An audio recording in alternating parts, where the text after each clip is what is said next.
Maintain silence बोल देते हैं, फिर पूछ ले तो हम अभी बोल रहे हैं, हमको सुनाई देगा. Students are requested to maintain silence. We're starting with track 1 now. To all the people who have joined us online, please confirm that you can hear us.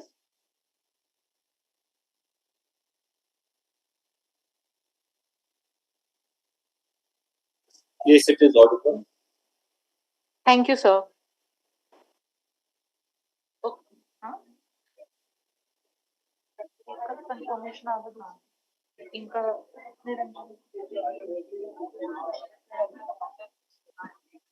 Miss Niranjani, please confirm that you can listen to us. Yes, you're audible. Sorry, ma'am, you're not audible. You able to hear me now?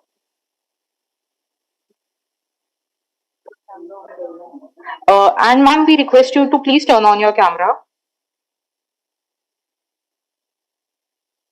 Yes, ma'am. Can you please say something again? You are not exactly audible. You able to hear me now? It's very faint. Okay, I check. Now? Now?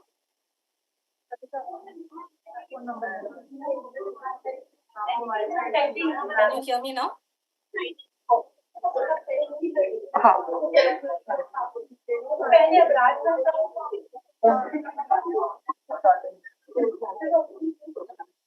A developed India is one where growth and sustainability walk hand in hand, ensuring prosperity for generations to come. A very good afternoon to our Honorable Founder President Sir Dr. Ashok K. Chauhan, Chancellor Sir Dr. Atul Chauhan, Vice Chancellor Ma'am Professor Dr. Balvinder Singh Shukla, all our esteemed dignitaries, faculties and students that are present here today. I, Mehak, along with Alaya, heartily welcome you all on behalf of Amity School of Economics to the 8th Hybrid National Conference on Viksit Bharat 2047, harnessing the power of sustainability and inclusive growth. Today, we embark on a journey to explore the crucial role of sustainable infrastructure and urbanization in shaping a developed India. A Viksit Bharat by 2047. This track, Viksit Bharat and Transforming Sustainable Infrastructure and Urbanization, will delve into the innovations, policies, strategies required to build a resilient and eco-friendly urban landscape. As India strives towards Viksit Bharat 2047, the transformation of sustainable infrastructure and urbanization is crucial for economic growth, environmental balance, and an improved quality of life. With cities driving a significant share of the nation's GDP, the challenge is to ensure rapid urbanization is met with resilient, eco-friendly, and inclusive development. This track explores how smart cities, green infrastructure, efficient mobility, and sustainable urban planning can shape India's future. By integrating innovation, policy, and collaboration, we can build cities that are not just modern but also sustainable and equitable, ensuring a thriving Viksit Bharat for generations to come. Before we begin with our track, it is my honor to introduce to you our session chairs for the day, Dr. Tripti Sangwan and Dr. Snigdha Das. Our first session chair, Dr. Tripti, is an esteemed academic with a doctorate in international economics and over 9 years of teaching experience across central government and private universities. Currently an assistant professor at Aryabhatta College, University of Delhi, she has also held positions at Amity University, the North Cap University, and Satyavati College. A recipient of the UGC NET 2015, Dr. Tripti has an impressive research profile with 13 publications, including 5 in Scopus Index journals. Her expertise spans international trade, macroeconomics, and environmental economics, and her work has been presented at 15 national as well as international conferences. Beyond academia, she is a columnist for The Pioneer, a contributor to Springer Published Research, and has collaborated with the London School of Economics. We are privileged to have you guide this session today, ma'am. I would request Dr. Pooja Mehra and Dr. Ankita to welcome Dr. Tripti with a sapling.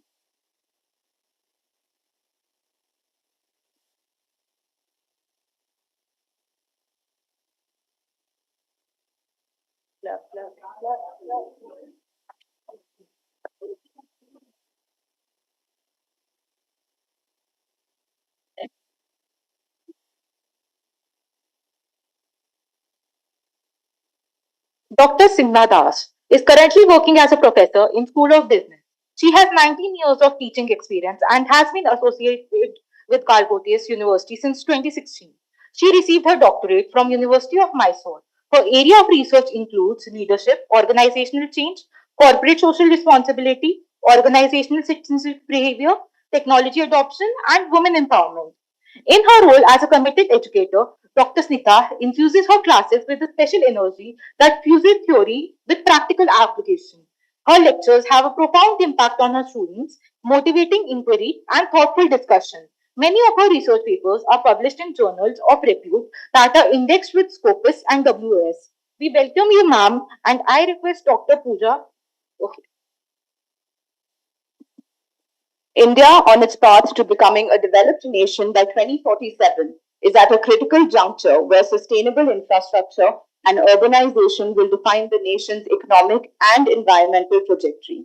With rapid urbanization, it is imperative to ensure that growth does not come at the cost of environmental degradation. Sustainable cities are not just an ideal, they are a necessity. Whether it is smart cities, green buildings, public transportation, waste management, or renewable energy, each element contributes to a sustainable and equitable urban future. The Government of India has already launched several initiatives such as Smart Cities Mission, Atal Mission for Rejuvenation and Urban Transformation, and Gati Shakti Master Plan to promote a holistic urban development. Holistic Before we move on with our presentations, I would request both the session chairs to kindly please be seated in front, as then we can see the presentations.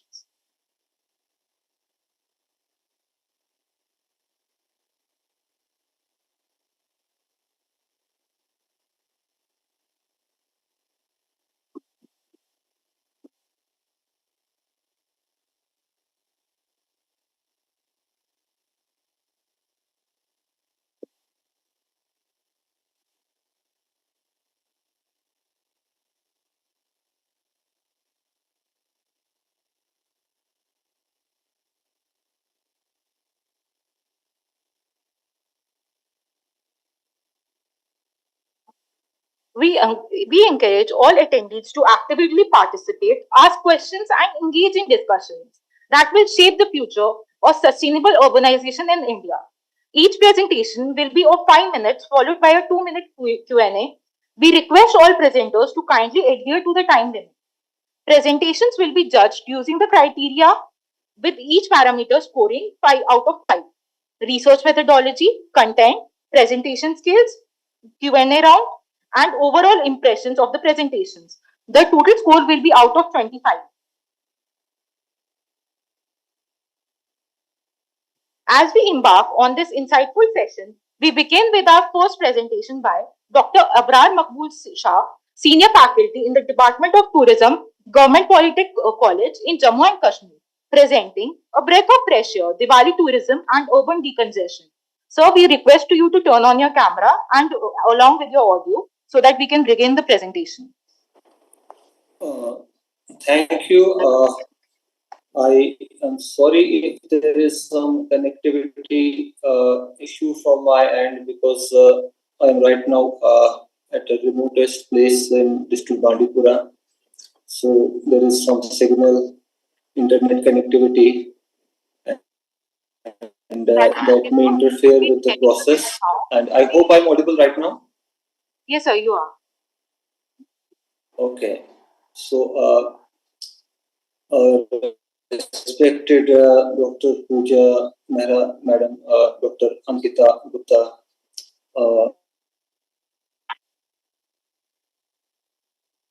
Yes, sir. Can you please share the screen and begin with your presentation?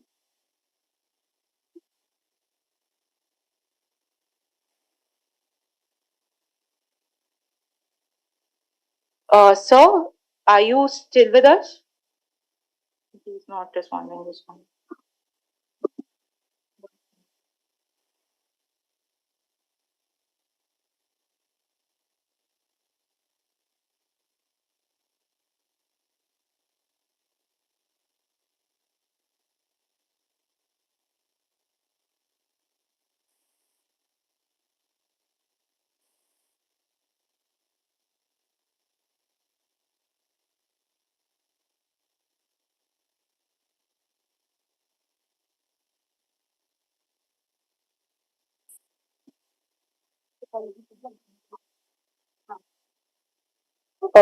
We'll begin with Niranjani ma'am's presentation now. Niranjani ma'am is an assistant professor, Faculty of Management Studies, Dr. MGR Educational and Research Institute in Chennai. She will be presenting on the topic Hyperconsumption to Frugal Consumption, the journey of a changed mindset towards sustainability. Ma'am, we request you to please share your PPT with us. Yes, thank you. I hope I am audible. Am I audible? Yes, ma'am. Thank you. So, my name is Niranjani. Thank you for the introduction. Good afternoon, all session chairs and fellow presenters. Currently, I'm working as an assistant professor, Faculty of Management Studies in Dr. MGR Educational and Research Institute, Chennai. I'm pursuing my PhD in consumer behavior, and I have already published a couple of research works based on consumption, consumer behavior, and marketing in Scopus Index journals. So, that is a short introduction about myself. I am delighted to present my research titled Hyperconsumption to Frugal Consumption, the journey of a changed mindset towards sustainability. Today, one among global issues is hyperconsumption. Consumerism was glorified in 1920s with the mark of rise of modern consumerism. At that time, it was not really seen as a threat or irresponsibility. On the contrary, materialism and material possessions were celebrated. So, need based consumption was succeeded by desire based consumption. This led to hyperconsumption because after a point, people surpass the desire based consumption with hoarding of products, mass purchases, just because it was made available to them. So, this is the problem statement. So, from consumerism, we have moved to materialism, and eventually today we are in the era of hyperconsumption, which is a serious threat to the economy. So, consumerism, people believe that any kind of spending or purchases is only leading to good of the economy as well as the consumers. It is only safeguarding the consumer's best interest as well as it leads to economic development. In materialism, consumers feel that it is extremely important for them to possess as much as goods and services so that they can display their status or their wealth or any kind of symbol for that matter. So, this material possession has surpassed any ethical intent. So, from this, we can understand that there is a clear misunderstanding of luxury, that people only want to be engaged in hyperconsumption and display their wealth, and that is closely associated or linked with the term luxury. So now I'm just going to give a small definition, simple definition of hyperconsumption so we can get an idea of it. It is an extreme maximalist consumption of goods and commodities for non-functional purposes or unnecessary purposes. So in our research, we have identified several drivers of hyperconsumption, starting with globalization. So we always tend to link globalization to positive aspects to overall economic development and also global economic development. But here we are seeing globalization as a threat because Due to the hyper connectivity that is present due to globalization, creation of global demand, and so on, it has increased the demand for products around the world. So, if a product is based in USA, still the demand for the product based in USA is available throughout the world. So, this leads to excessive consumption of products. The next driver of consumption is amplified marketing and positioning strategies followed by brands. So, what happens is it increases hyper individualism and customized product consumption. But hyper individualism and customization of product may not always be good because products and services may not always be long standing. I'm telling in the sense that some products may be fad products or fast fashion products, or it can also be micro trends. Like if you take a leather jacket, it may not always be in trend. So it will take up to 10 years for a leather jacket to come back into trend. So even bell bottom jeans. So I think you can relate with that, right? So even Ma'am, you micro. only have a minute left, so please kindly wrap up your presentation soon. Okay.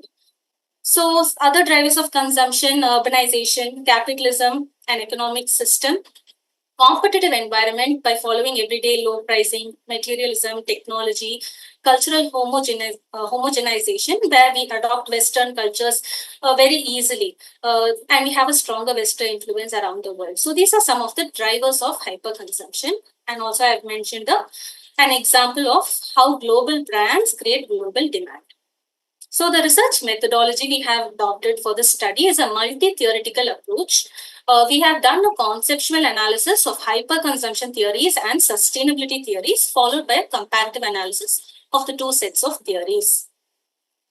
So in hyperconsumption theories, we have taken about 8 theories, starting off with planned obsolescence theory, where manufacturers have a limited lifespan for their product, so they force frequent repurchasement and replacement of products.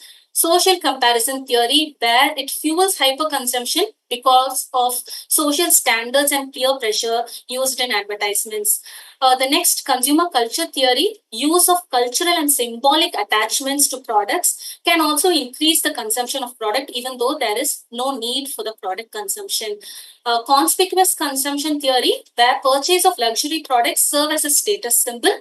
Freudian motivation theory is very common, where marketers target the unconscious desires driven by psychological needs. Classically conditioned theory, where repeated positive associations with a product can relate to a favorable behavioral outcome. Hyper reality theory, where marketers create alternate realities where customers can use the product in those realities rather than in real life. Theory of planned behavior, where intentional behavior comes from the side of the consumer, and also it is affected by their attitudes and subjective norms. And the sustainable consumption theories we have taken around 6 theories. The value belief norm theory, where when we internalize the ecological values, it in turn brings out the best version and environmentally concerned version of decisions in a consumer. The social And kindly influence. please wrap up your presentation now. Okay. Social influence theory, neuromarketing, circular economy, conscious consumerism, behavioral spillover theory, and green nudging theory. So these are some of the parameters that we have evaluated in the comparative analysis, where it proposes that an economic model used in hyperconsumption is a linear economy, but in sustainability, it proposes a circular economy. So I'm just going to point out that alone here, and these are some of the consequences of hyperconsumption. So what we propose in our research is we can either adopt sharing economy or we can use frugality in order to overcome the barriers of hyperconsumption. So how is it related to Viksit Bharat? Is that in Viksit Bharat, we consider 9 important areas. So I have mentioned how these 9 important areas can be achieved through sustainable consumption. Good governance can be achieved. It will help the government in allocation of limited resources, scarce resources. It also helps in creation of job, a good infrastructure, inclusive development can happen. All these can be achieved when sustainability is put in the forefront and hyperconsumption is limited. So I'm going to stop my presentation now, and If there are any queries, I would like to answer them. We would request the session chairs to ask any questions they would like to.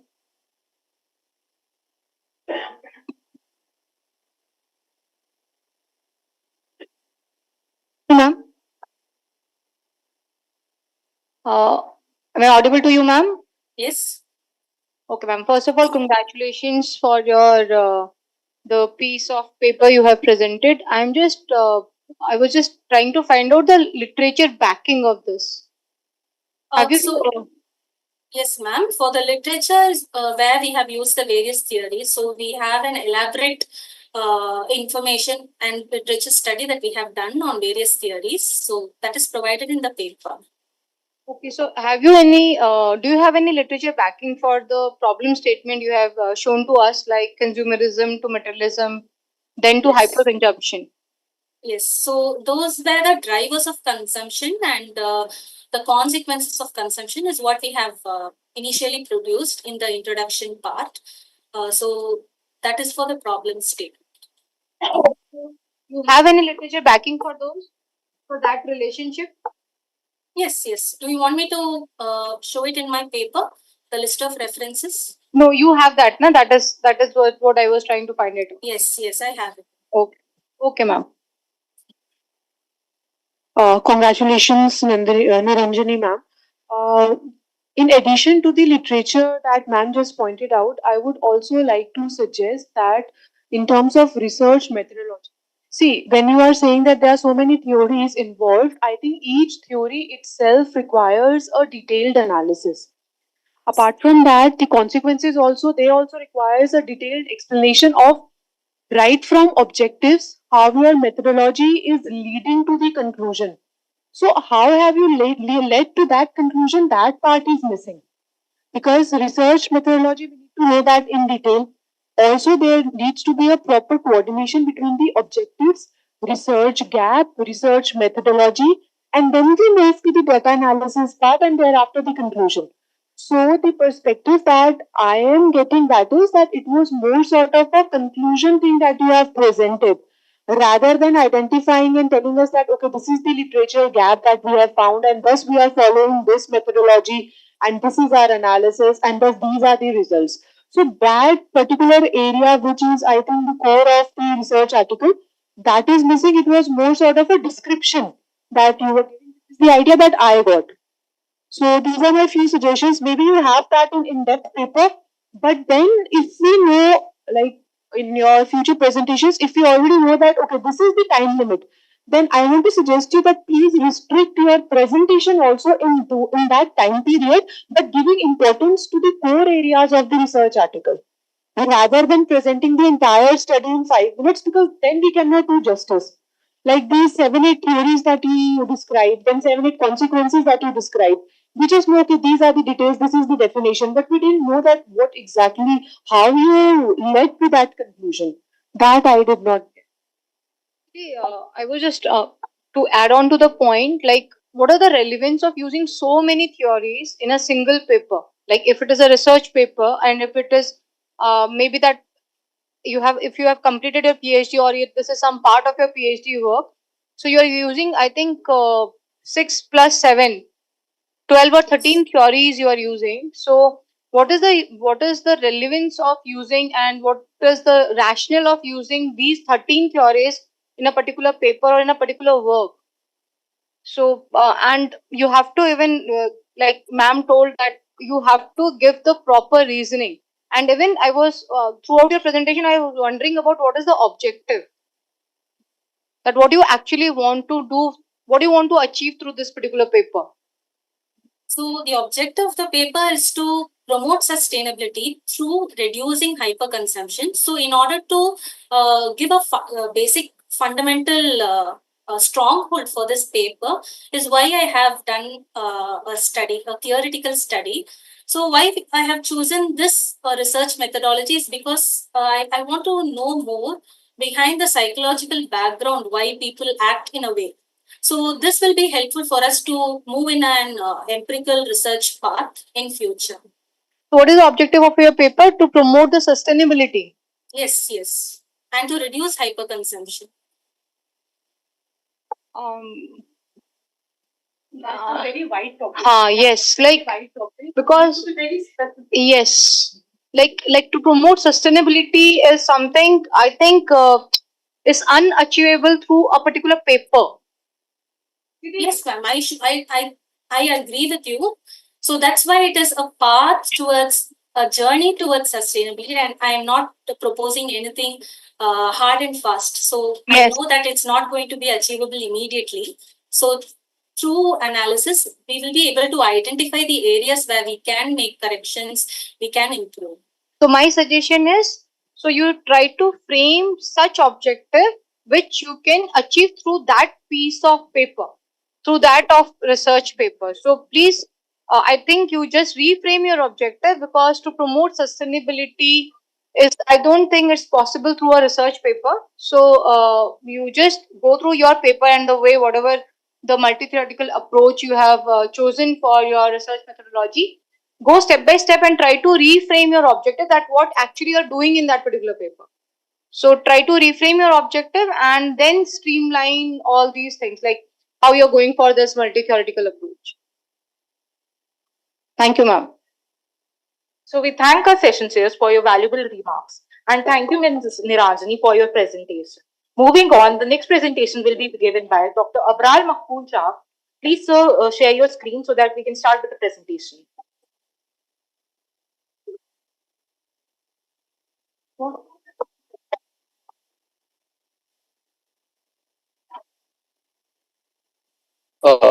Thank you, madam. I think I am audible to you.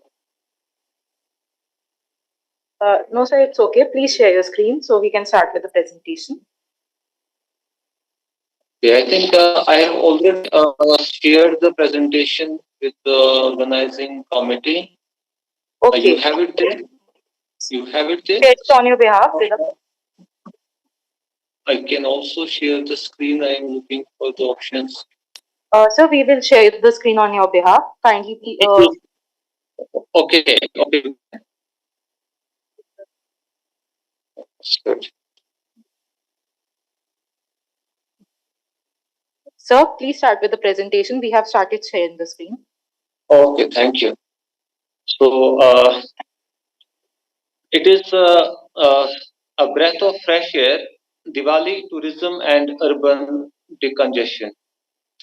Actually, the objective of this research is to encourage, to promote sharing of the idea that people, instead of celebrating Diwali festival in their homes, can celebrate it somewhere in a remote location, which is conducive as far as environment is concerned. Basically, my focus is on the cities which are already overcrowded, which have the air quality which is already in hazard. Uh, right now, you are in Delhi, and you have witnessed that hazard, that it goes above 250, 300, sometimes it even crosses 500. And that is the time when the experts say that it is better to leave the place. So that when we talk about Diwali, which is the most highly celebrated festival in India, and which lasts for several days, and it is that time when people even uh, we can say from other places come to their homes to celebrate Diwali, and that time people mostly are on the roads getting things, and the markets are busy, and that time there is a lot of pollution. And I actually, through this research, want to promote this idea that especially cities like Delhi, where people are, we can say, economically well off also, and they can have this as a time because it is a holiday time as well. They can enjoy this festival with their families in some remote location, because through this we can promote rural tourism also, and there will be we can say the benefit that people from those places will also have the benefit in their economy once they will be hosting such families at their places to celebrate this festival. They will also have a great celebration of Diwali because they will earn money out of this activity. And we will have the benefit that the place like is they can if a small chunk of people will leave, still it will have an impact. And in that process, those people who are celebrating it somewhere, they are also having the benefit of escaping that pollution during that time. Since they have plenty of time, free time available, and that can be a sort of good experience for them to celebrate it with their families somewhere where they can breathe fresh air during that tenure. So this is actually the objective. And now we are talking about the dilemma which exists in this.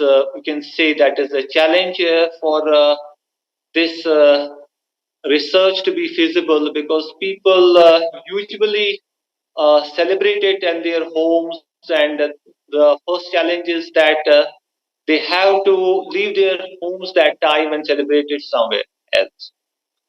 But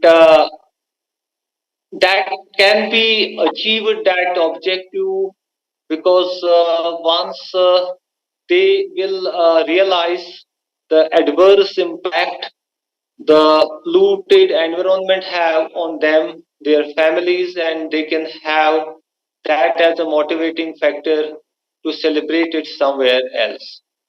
Second thing is that the strain on public services. You can see the transportation issues, traffic jams when people are moving here and there during the festivals, and how irritating it becomes for the people, for the residents. They will realize that it will ease that. So it can have the impact of reduced carbon footprints. So in that way, that can be a motivating factor for them to accept this type of tourism. So then we talk about our, as I already had talked about the research objectives, that is, we can elevate urban pressures, we can promote sustainable tourism in off-season regions because maybe that time those places they don't actually witness tourists because of the festival, and it will act as a sort of benefit for them even to have tourism during that period. So then we come to the target audience. That means who can be the families that can be targeted, that can have this sort of, we can say, experience.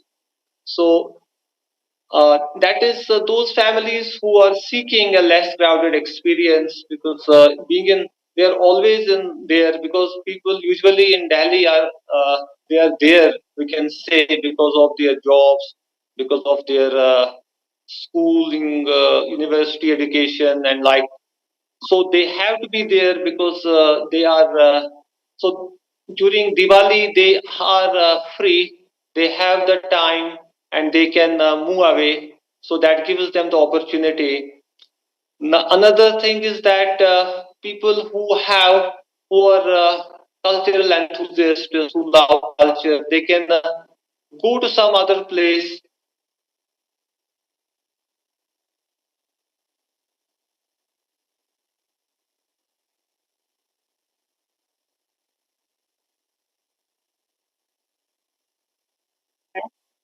Celebrated their culture with enhanced cultural experience.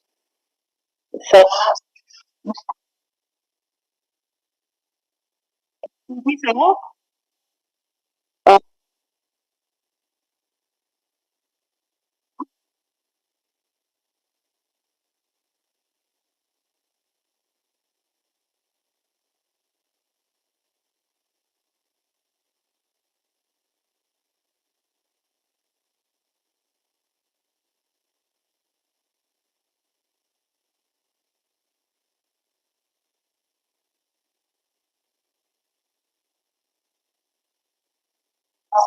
Excuse me, sir. Hello.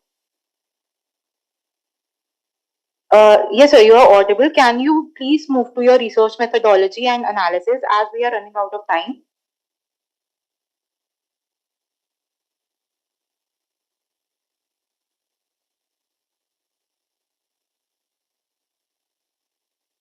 Paper is still in process, and I have been uh, contacting, I have been interacting with people whom I know, and trying to see their opinion about this type of, we can say, how they view it, because they are celebrating Diwali in Delhi in their homes. I have interacted with them, and I have, we can say that is a thematic analysis of the interactions with them. So how they are responding to it. They feel that this practice, especially the people who are in the younger age group, they are enthusiastic about this. Yes, there are people who are elderly, and I have communicated with such group, and they are still reluctant because they say that Diwali is something which is to be celebrated in home, so it will be not that easy to leave home. So this is how the generation, which you can say, which is generation X, so we can say that their response is in that way. But we can talk about millennials or Generation Z. They are quite enthusiastic about it. They want that We can move to this the thing should happen. Yes. Sir, kindly wrap up your presentation so that we can move to the Q&A round. Okay. That is actually if we are feeling short of time, so I thank you, and I can put it open for discussion. So we request our session chairs to kindly.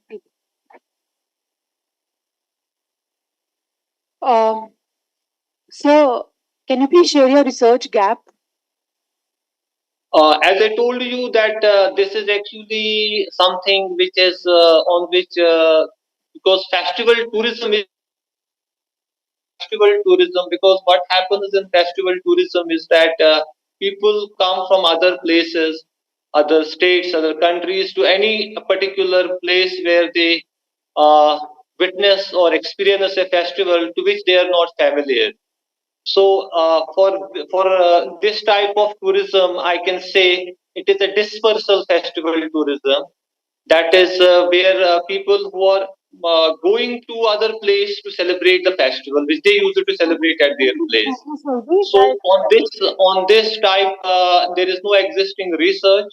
So there, as far as the research gap does not exist in here.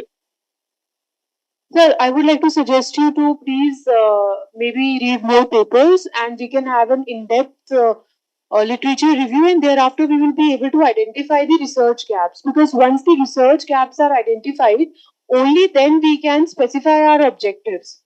And the research methodology, as the slide is also open in front of me right now, the research methodology, you have simply stated potential tourist demand, projected reductions, potential tourist demand. How is this a research methodology? We are unable to understand. Also, then we are saying projected reductions in urban congestion. So, how is this a research methodology? If you may please put some light on these 2 points. No, actually, this is the error which took place while preparing the PPT. In research methodology, I have mentioned in-depth interviews with tourists, operators, and locals. That is, as I told you earlier, when during the presentation you were telling about research methodology, I told you that it is on thematic analysis. So, and then Can we please see that the is, questions that we have yeah, asked yeah. in the interviews? Yeah, of course, that is actually sort of the error while preparing the PPT. So can we see the questions that you have asked in the interviews, in the in-depth interviews? Yes, yes, I can share with you even the this questionnaire. Just a moment.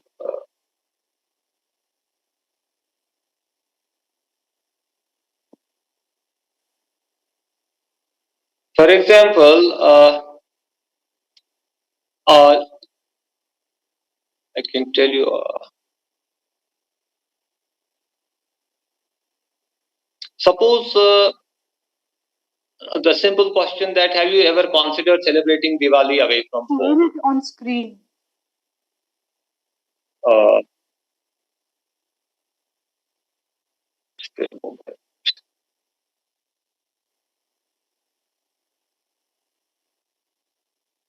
So I would just like to suggest that again, it was more like a descriptive paper, missing the core areas of an research article. That's why we are more focusing on the questions that you have asked, because that is the entire methodology. You can have a look on the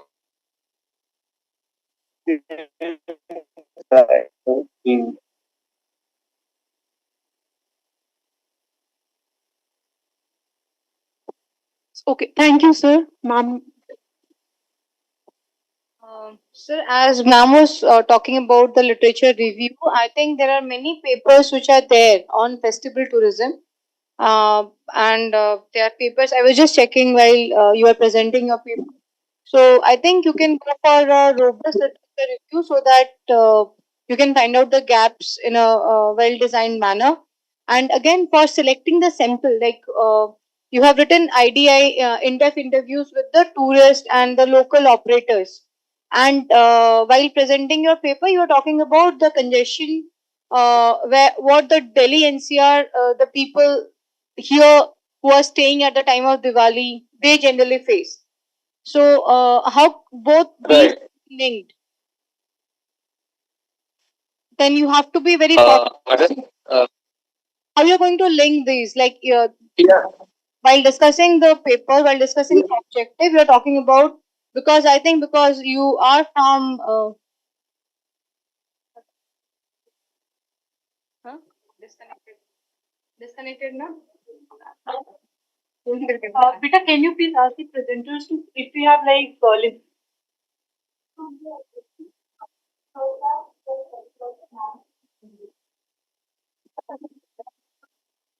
So thank you, chairs, for your feedback.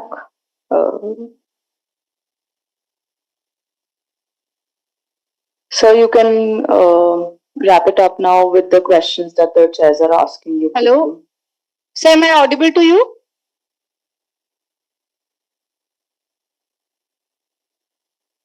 Hello? So kindly please unmute yourself. Was yes. Yeah, it is audible.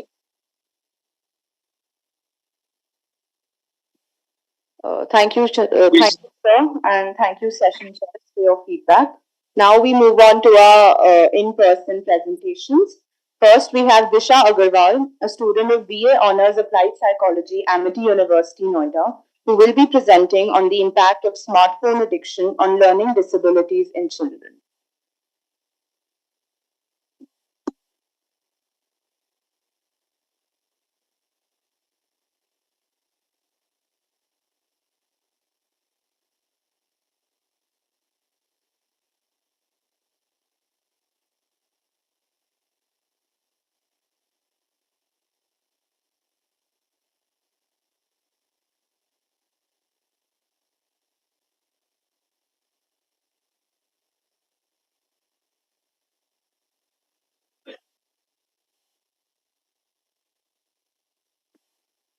Good afternoon, everyone.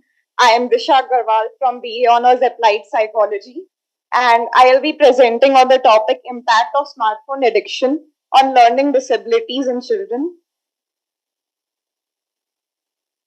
So this is the basic layout how we will be proceeding with the presentation. First is introduction. This paper examines how smartphone addiction may lead to the development of learning disabilities in children. Incorporating evidence from diverse scholarly articles through Google Scholar and PubMed, it is demonstrated that numerous interacting factors may shape the onset of learning disabilities.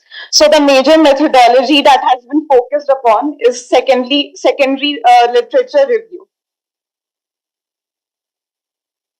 There are various types of learning disabilities that are manifested in today's world, like dyslexia, dysgraphia, dyscalculia, central auditory processing disorder, and non-verbal learning disorders that can happen because of smartphone addiction. So the objectives of the current study is that based on the analysis of review of literature in the last 10 years, the research gap has been identified.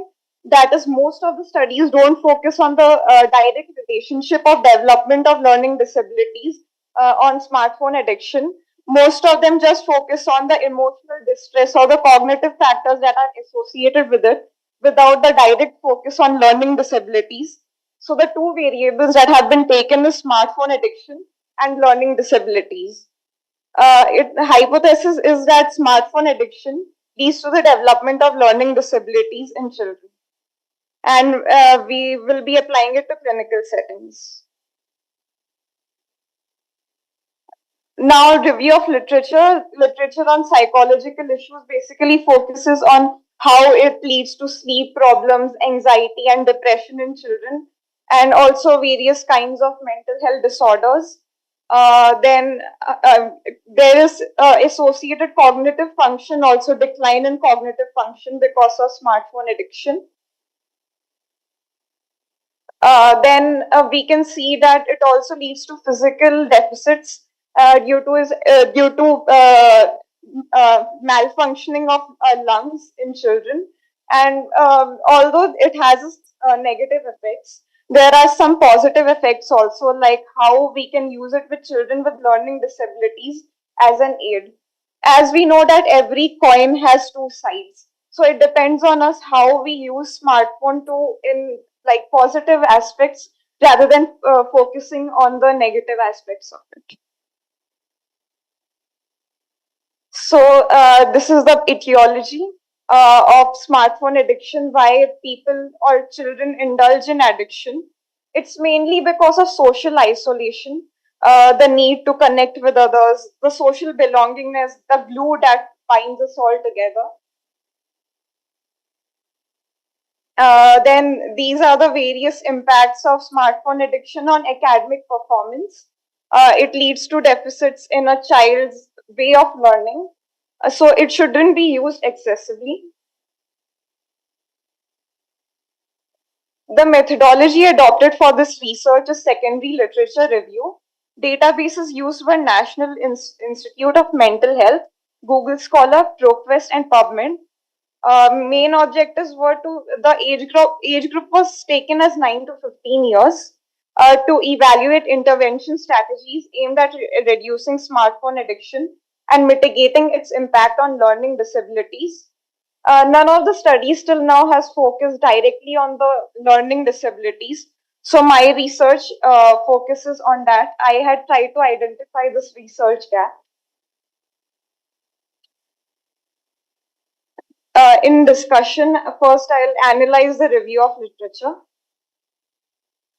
The usage of smartphone needs to be harnessed to produce positive effects rather than negative effects of compulsive like behavior that is seen in gambling or substance abuse disorders. Till now, in DSM-5, that is Diagnostic Statistical Manual of Mental Disorders, generalized internet anxiety has not been classified as a disorder yet. But in the future years, it might get classified as a disorder due to the pace at which children are engaging in smartphone addiction. Kindly please wrap up your presentation quickly. So, linkage with learning disabilities. I'll be winding this up now. Implications for practice and policy. Educational interventions. Schools should implement digital literacy programs. Also, parental guidance should be there. Parents should be more informed about the risk associated with smartphone addiction. Policy makers should consider regulations that limit screen time for children. Especially, this has proliferated during the pandemic. So, this should be taken into regard. Conclusion. It is well known that smartphone addiction has been proliferating among the contemporary population. The findings indicate that smartphone can be associated with increased levels of distraction, anxiety, depression in children, However, there are some positive uses also of it.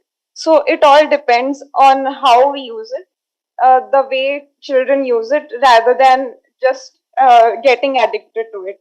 So the aim of the future study should be to conduct a primary research on this and then work upon this accordingly. Thank you. I'm open to any questions. Congratulations, Disha. Tell me that how you're going to define the smartphone addiction. So smartphone addiction can be, it can be defined in many ways, like the amount of time children dedicate to. So what is the amount of time? It can't be defined like, it is subjective in nature.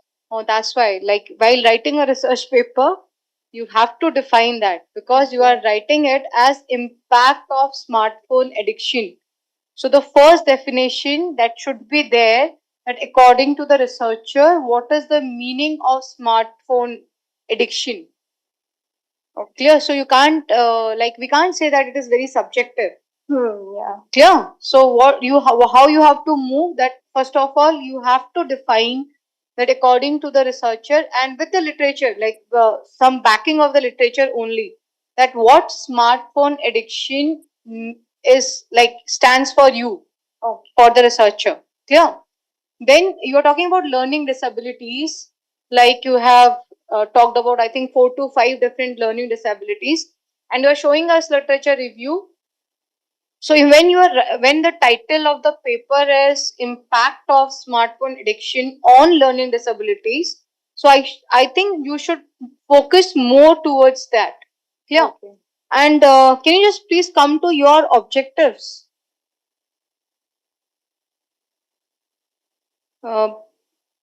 Make it full screen. F5. I think that is a typo error. You have written hypothesis over there. Is it a typo error? No, ma'am, I had to define it like the hypothesis of the study is that it leads to the development of learning disabilities. So you just go and check that how we are going to frame the hypothesis. Okay. Clear? Because this is not the way we frame the hypothesis. So you have to see that how we can go for framing of the hypothesis. And you are talking about smartphone. Leave the first one, like to find out the impact of mobile addiction on social, cognitive, and emotional development in children. And you are going to do this through the secondary research only, like through the literature review only, है ना? Then you are talking about to inspire more researchers to study this topic and to, I think these type of objectives are not being framed. Okay. Now you come to where you have written some evaluate wala part. You have written somewhere evaluate. You have framed certain statements on evaluation. Yes. Now here the objectives are not the same. You have different set of objectives over here. How is this possible? Ma'am, just I wanted to make it more specific because in this I have defined the age also. No. There you are writing something else, and you are talking about to evaluate the prevalence of smartphone addiction among children in the age group of 9 to 15 years and to evaluate the intervention strategies. There you are not talking about any intervention strategies. That was the clinical settings point. Okay. And how I'm just wondering that from the secondary research, how you are going to evaluate the intervention strategies? Ma'am, we can assess the types of negative impact that it has on children and then design the strategies accordingly. No, because you just go through the objective. What you have written? You have written to evaluate the intervention strategies aimed at reducing smartphone addiction. That means that strategies are already there. Like you are talking about certain implications, no? Like parental guidance, government policies, or school. You are talking about those, no? So you just go through, like the whole idea is very good. Clear? I congratulate you for that. But I think this needs more literature review and you have to reframe your objectives according to the secondary research. Okay. Your objectives are having more primary research kind of field. For me, it's like it's coming for them, for like for me, that it is coming as you're going to do those type of primary data collection study where you are going to collect the data from 9 to 15 years, and you have to decide that, or you have to define for your work that according to you what is smartphone addiction and what type of learning disabilities you are talking about, because that should again support by literature that yes, the smartphone addiction is actually giving rise to all these type of learning disabilities you are going to talk, you are talking in your paper. Okay. Yeah. Hi, Disha. First of all, congratulations that being an undergraduate student, you are presenting a research paper. And also, I think we need to be thankful to the university for providing this opportunity to the undergraduate students, because it gives you the confidence and it also provides the guidance wherein you can continue your research work. Now, this much we have understood that you have got the gist of what all the important topics are there in a research paper. That is your objective, your methodology, your hypothesis, your analysis, and conclusion. Also, literature review, I must say that you have done the literature review, you have written properly using the APA format. Just one thing, while we are presenting, it's difficult to read the literature review the way that you have presented. So please take these points further to improve. We are not telling you that these are the shortcomings. These are to improve. It's a very big thing that you are presenting your paper at this time. So just to improve. Now, as ma'am said, that to evaluate, we are getting this feeling that this is a primary research paper because of the words that you have chosen, that to evaluate, which means that you are going to evaluate. The author is going to evaluate this, but this is a secondary research, so you need to work on the terminology of your objectives. And then when we say when we say research gap, you said that no study has been conducted, but this is not true. Actually, on smartphone addiction, a lot of studies have been conducted. Not only just in India, you can find statewide studies also, you can find studies in other countries as well. There's a lot of research work. On smartphone addiction, it is there, but the direct linkage to learning disabilities is not there. So even I think that you should be able to find out the learning disability associated with smartphone addiction. I think it should be there.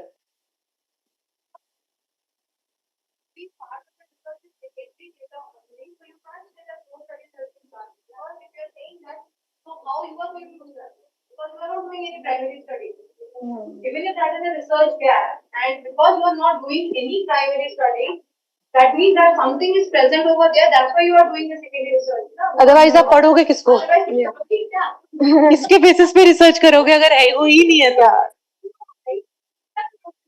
That is there. ठीक है, तो पक्का होगी. और in case if there is any topic where you feel, suppose that इसके अंदर there are two terms, okay, learning disabilities and smartphone addiction. Even if you feel that there is a topic, you come across a topic जहाँ पे secondary research नहीं हुई है, you do your research on smartphone addiction. You will get a lot of analysis over there, a lot of papers over there, and then somehow you can say, okay, these many papers are there on smartphone addiction. Maybe a small part is done on learning disability, but my paper is an improvement over the previous papers on the basis of this. But saying that no study has been done, that is not the case.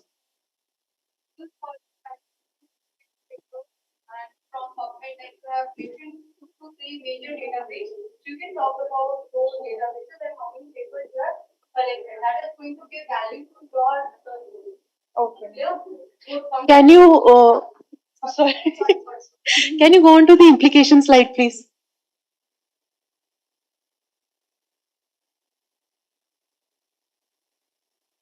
Last, yeah, this one. See, over here, you have mentioned 3 points, okay? Educational interventions, parental guidance, and policy recommendations. When we are saying implication, it is the one of the important outcomes from your research paper. But these 3 bullet points, they are very general. You will be able to find that schools should implement digital literacy programs. Every school in their main page will say that yes, they are introducing these digital programs. So these are just the lines that we are using. This is not something specific which you have analyzed in your paper. So we need to be very specific with the implications also. That's it. Congratulations. Thank you. Thank you, Chairs, for your valuable insights, and thank you, Disha, for a wonderful presentation. Before we move on further, we would like to tell all of the presenters, since we're on a time crunch, please only focus on the objectives, the methodology, gaps, and findings of your presentations, as there are only 5 minutes to present and 2 minutes for the Q&A after that. Thank you, Disha, for your presentation, and thank you for our session chairs for your valuable feedback. Moving forward, we have Shobit Carey from Amity University, Uttar Pradesh, presenting on the impact of mergers and acquisitions on angel strategies and returns in India.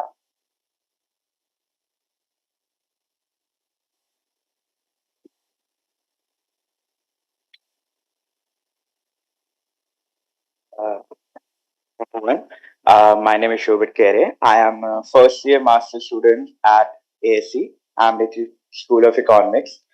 So the paper that I have is the impact of merger and acquisition on angel investors, exit strategies, and returns in India. So if I talk about the objectives, the objective was to examine how M&A affects the angel investors, exits, and returns in India, and also to examine the challenges that were being faced by them. Since the market is really developing in India, the financial markets, it's really important to understand all type of investors and the problem faced by them. Uh, so if I'll give the introduction, the angel investing in India is experiencing rapid growth, making it crucial component of the startup ecosystem. Mergers and acquisitions are emerging as a popular exit strategy for these investors. However, the challenges such as valuation disputes, regulatory complexities persist. The study aims to analyze the M&A's impact on angel investors using uh, data-driven insights, providing a comprehensive understanding of the landscape.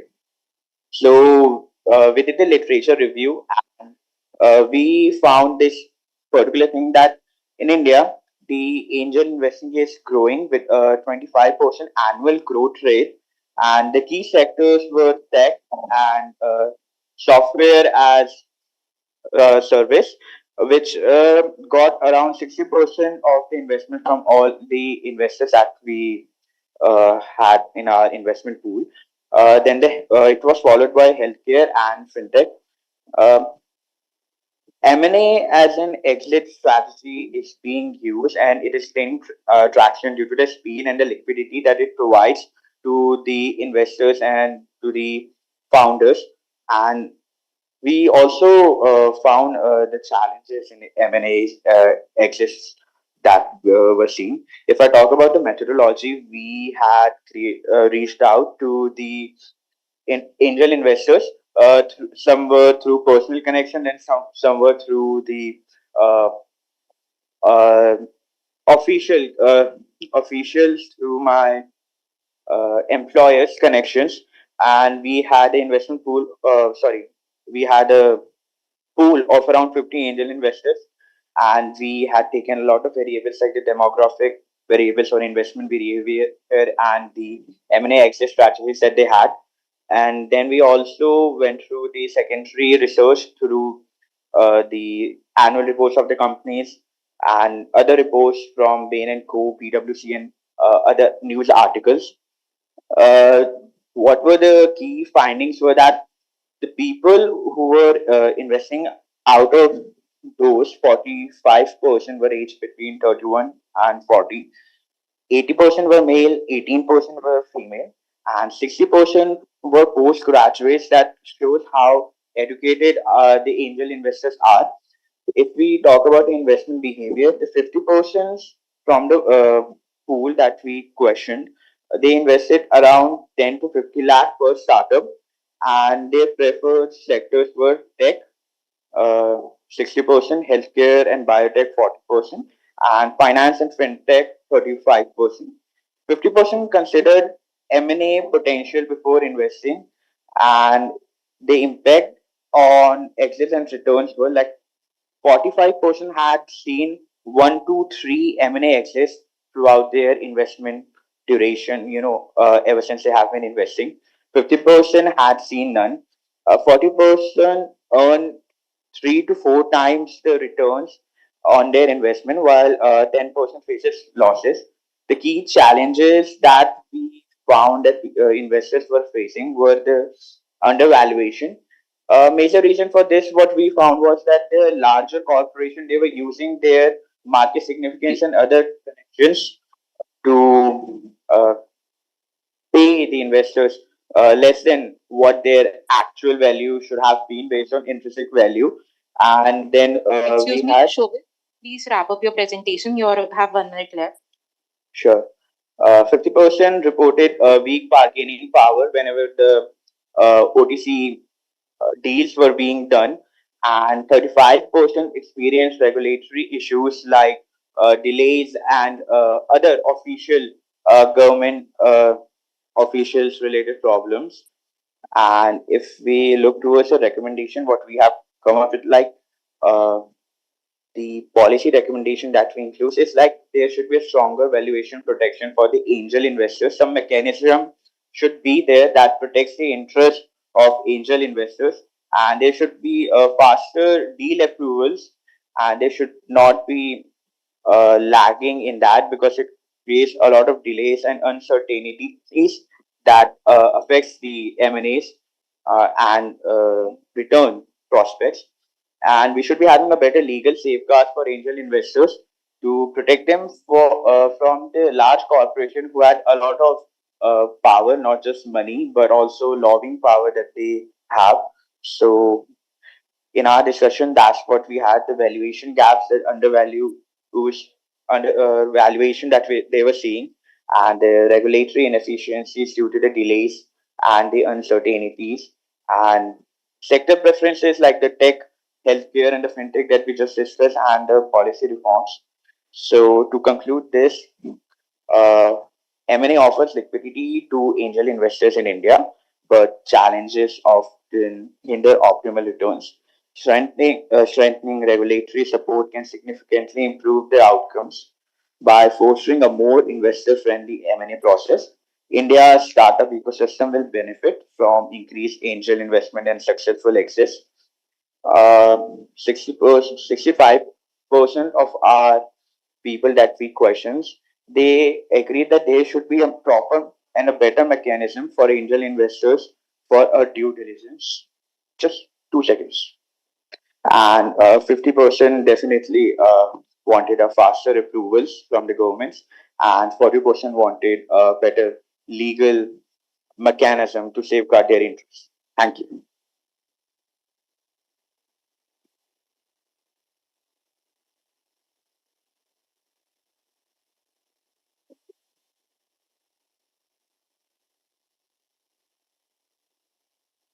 Beta, can you move on to your objectives, please? I didn't have a particular slide for objectives, but once you said that, do tell us the objectives. So in introduction, Research papers should have an objective. Why are we doing something? I just went with the introduction only. I just told objectives there only.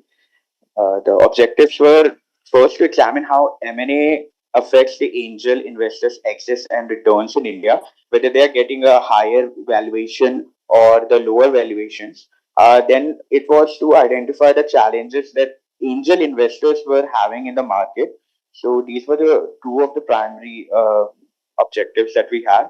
They are also mentioned here. So See, when you are saying key challenges, undervaluation, regulatory hurdles, power imbalances, what do we mean by this? As in which context are you talking about these terms? So undervaluation, when I'm talking about it, what I mean is that every in every sector there is a particular multiple that's used by investors during their exit. Like if I talk about skincare, the multiple is 2 times of their profit that they are generating, and in technology, it can, or in even in fashion, it can go as high as 10 to 15 times the profit.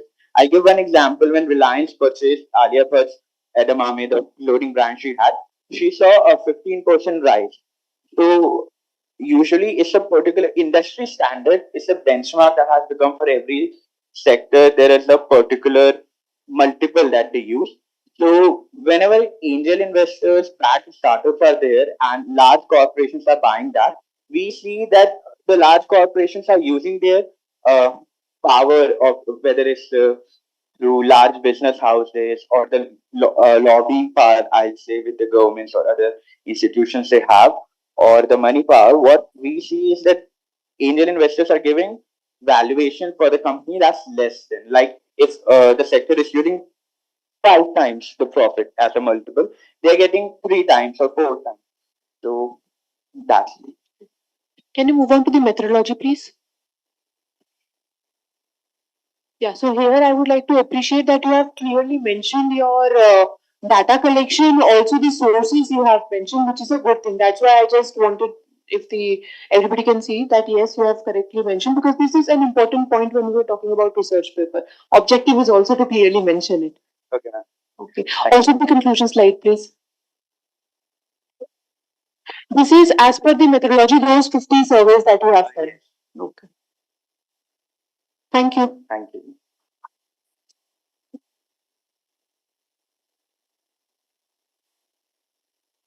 Thank you, Shobit, for a very nice presentation.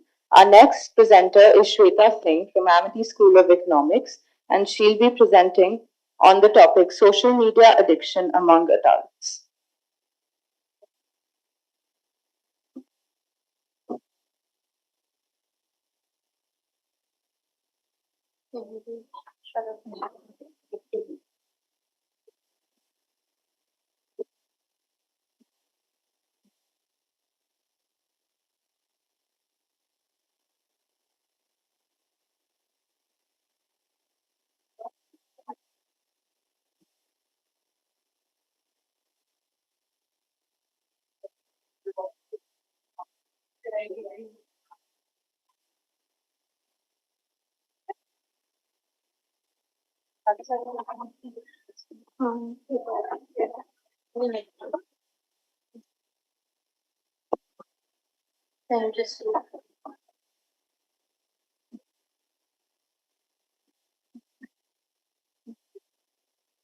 Just put it in the phone.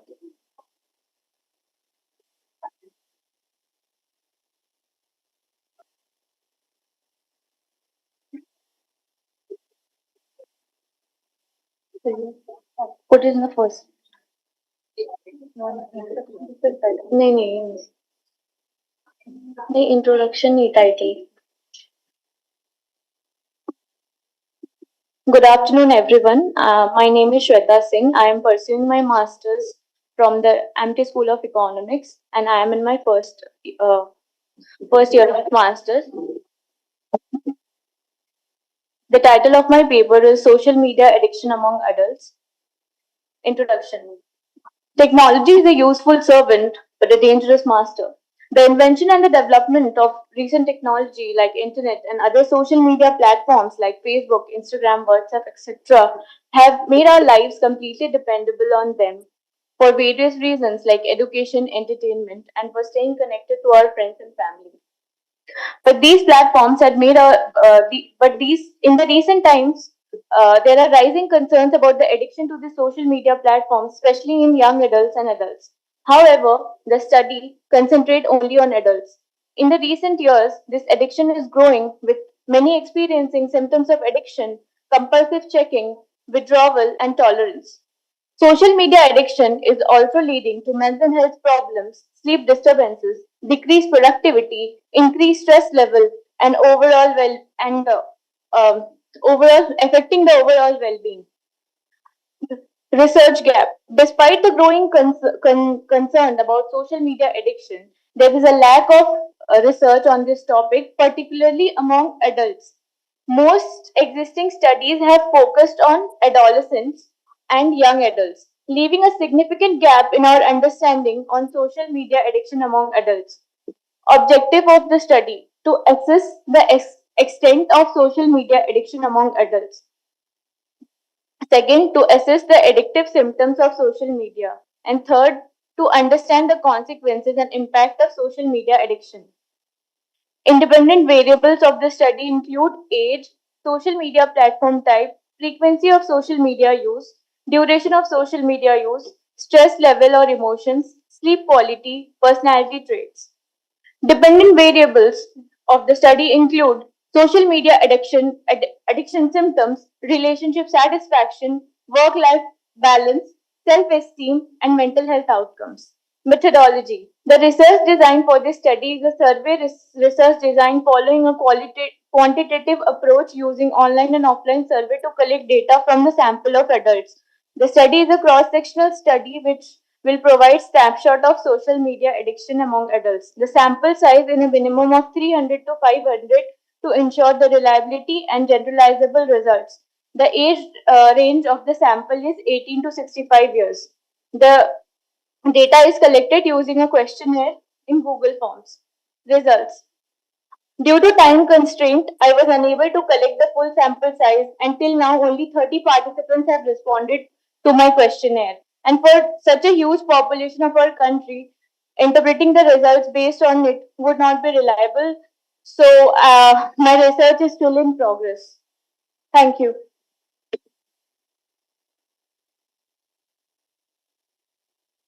First of all, congratulations that you are also from.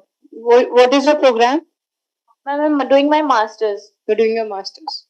Okay, so please come. Can you come to your topic? Yes, ma'am. So, what do you want to study actually? Like, this is a very subjective topic. So, what do you want to?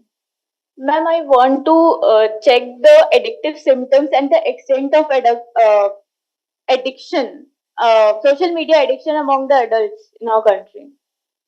So, what is the meaning of that? You want to check the extent of addiction. Ma'am, extent by the term extent, I mean is that how much time, the duration which they're spending on these platforms, like different social media platforms. So, do you think that that requires a research? Suppose, for example, like you want to collect the data from these students. They are sitting over here, and you're just going to ask them that what is the time they are devoting towards social media. Yes, ma'am. So they will tell 4, 5, 6, 7, whatever the number of hours. So your research will end over here only. No, ma'am, but other objectives are there to check the addictive symptoms and so how are you going to do consequences and impact. So is it possible, whatever the objectives you are saying, is it possible to do it through a survey only? Yes, ma'am, via Google form and via in-depth interview also. Like, come to your objectives. First of all, you don't have to like your introduction wala just the slide na.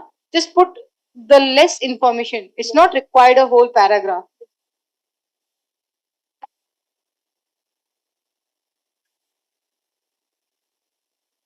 I'm actually like how you're going to do your first and the second objective to assess the extent of social media addiction among adults, because you have to define, like I asked Disha, you also have to define that what is social media addiction. Yes, ma'am.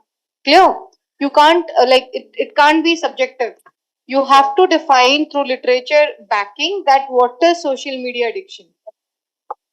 And to access the addictive symptoms, it is like coming, like you are going to ask them, is these are the symptoms, are you are facing any of these symptoms, and they will say yes or no. Yes, ma'am. And your research will just end on that particular point, nothing more to that. So you just think on this, then what you actually trying to do. Like if I'm going by your objectives of the study, both these the first and the second one, you can that will only ends when they are talking about the number of hours they are spending, and the second one if they are facing any of the symptoms or not. Because and come to your variables, you have put many of the independent, and how you are going to, when you're talking about any independent and dependent variable, what was your rationale of putting all these as independent variables?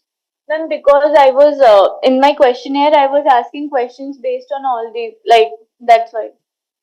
That's right. Yes, so that's why you have put all these. But why there is, what is the relevance of independent variables and dependent variables on a research paper?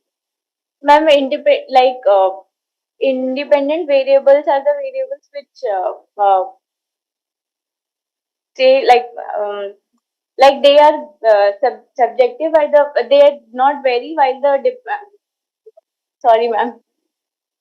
I think your classmate is only presenting now, either your classmate or senior or junior.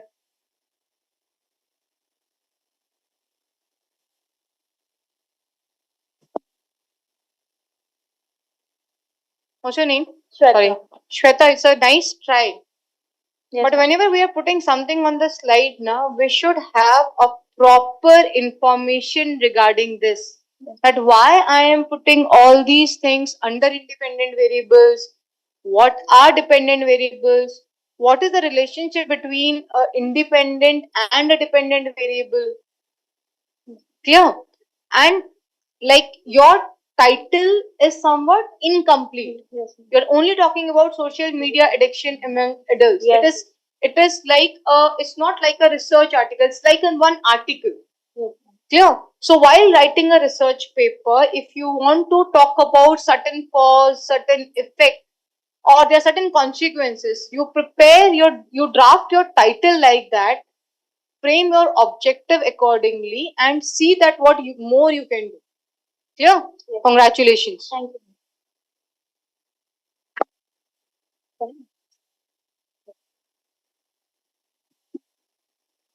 Thank you, Shweta, for your presentation, and thank you, ma'am, for your enlightening words.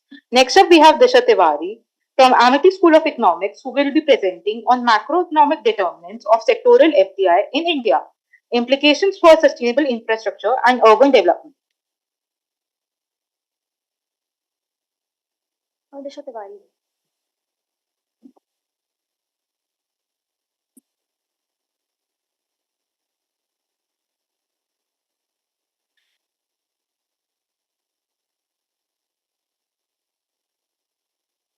Let's start. So, very warm good afternoon to the panel. My name is Disha Tiwari, and my presentation will be on macroeconomic determinants of sectoral FDI inflows into India and what its implications are for sustainable infrastructure and urban development. So, Viksit Bharat, that is India's mission to be a developed nation by 2047, that hinges on transformative growth across multiple sectors. And urban development and sustainable infrastructure are key to that, and that forms the base for my research. So the objectives of the study are to analyze the impact of macroeconomic determinants and stability on sectoral FDI inflows for sectors that are crucial to these goals, and secondly, to provide policy recommendations that will enhance FDI inflows based on the results that we get in alignment with India's Viksit Bharat vision. So the summary of the study is that we'll be measuring the impact of macroeconomic stability through taking exchange rate, GDP growth rate, inflation, and forex reserves as the independent variables. And there are 5 key sectors that are crucial for sustainable infrastructure and urbanization that we'll be focusing on are services, automobiles, unconventional energy, computer software and hardware, and infrastructure. So by analyzing how foreign investor behavior responds to macroeconomic conditions, we can identify the variations that are there based on the sector and accordingly explain why some sectors might be more sensitive. And based on those findings, we can then give better policy recommendations. So the research gap was that there was limited sectoral analysis in the context of macroeconomic stability. Most of the studies were at national level, and even if they were for a particular sector, they weren't in alignment with India's sustainable urbanization goals. So the literature review revealed that for the 4 independent variables that we took, depreciating exchange rate discourages FDI. High GDP growth rate and forex reserves attract FDI, and inflation has a mixed impact, with moderate inflation being good, but high inflation eroding purchasing power and leading to lower FDI. Second was that the sectoral sensitivity to economic conditions varies. So, depending on whether it's a capital intensive sector or a labor intensive sector, that's going to change how much FDI is coming in. And third, the FDI contributions to sustainable development also varies based on the particular sector, whether it's a sector that's more policy backed or more foreign investor dependent. So, sectors with stronger domestic linkages, with stronger policy backing, will have a different contribution from FDI compared to other sectors. The research methodology was that it was secondary data that was used from DPIIT and OpenGov data. The variables that were considered were sectoral FDI inflows for dependent variable and exchange rate, GDP growth rate, forex reserves, and inflation rate for the independent variables. and multiple linear regression was used. The limitations of the study were that it might exclude other potentially relevant factors. There's a linear relationship that's being assumed here, and of course, the sectoral differences in policy interventions that are there. Like, for example, in infrastructure, there's no differentiation between greenfield and brownfield, FDI, etc. And the reason that these specific 5 sectors were picked is because each of them are essential for sustainable infrastructure and urban development. So computer software and hardware, for example, contributes to the smart city mission in India's digital economy. Unconventional energy contributes to India's green energy transition, etc. So the findings were that for infrastructure sector, the adjusted R square was 0.94 with a high F stat, and forex reserves were a significant factor. For unconventional energy sector, it was 0.94 adjusted R square, with exchange rate and inflation being the significant factors. For computer software and hardware, adjusted R square was 0.91, with GDP growth rate being a highly significant factor. For services sector, it was a moderate model fit, with exchange rate being a significant factor. And lastly, for automobiles, it was a moderate model fit with none of these factors impacting it much. So now the interpretation of said findings, there are reasons why some factors were significant and some were not. So for the infrastructure sector, only forex reserves were significant. The reason for that is that high forex reserves enhance economic stability and they boost the credit ratings. And foreign investors prefer market with strong forex reserves because if there's currency stability, then that's going to allow them to hedge their currency risks and they will be able to support long-term infrastructure financing. For the services sector, the only significant factor was exchange rate, and the reason for that is that a depreciating rupee would attract more FDI, as it makes Indian services more cost competitive for foreign investors. So sectors that are more export oriented, like BPO or financial analytic firms that earn in foreign currency, they'll be bigger earners if the rupee is depreciating.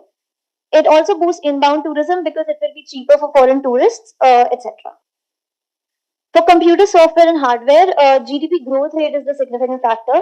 The reason for that is that India has a very well established software industry which sees domestic reinvestment over fresh foreign investment, because if already we have strong domestic linkages, then there'll be a negative impact and there'll be a higher likelihood of FDI inflows being lower. So a higher GDP growth rate would actually encourage foreign firms to scale using the existing operations instead of bringing in new FDI.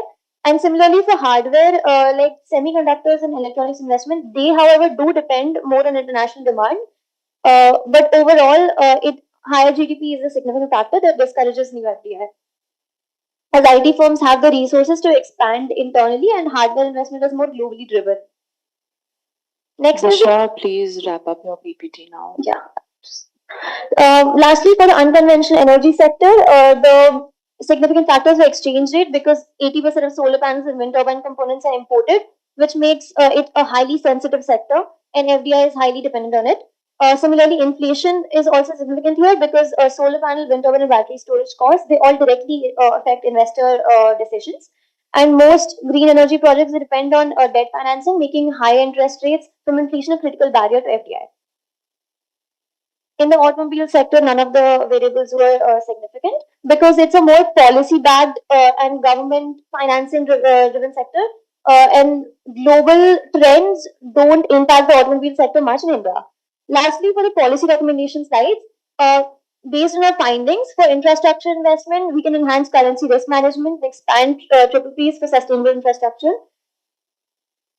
For the unconventional energy sector, we should stabilize the exchange rate risks for investors in the field and expand green energy financing. For computer software and hardware sector, we should just try to mitigate the negative impact of exchange rate volatility, and we can do that by promoting local manufacturing and also strengthen India's position as a hardware hub through the PLI scheme. For the services sector, we should provide FDI-linked tax incentives to foreign firms and leverage the exchange rate movements to boost service exports. And lastly, for the automobile sector, since it's a more domestic demand-driven sector, we should expand that and use that to strengthen our EV adoption policies to create new FDI opportunities. Thank you.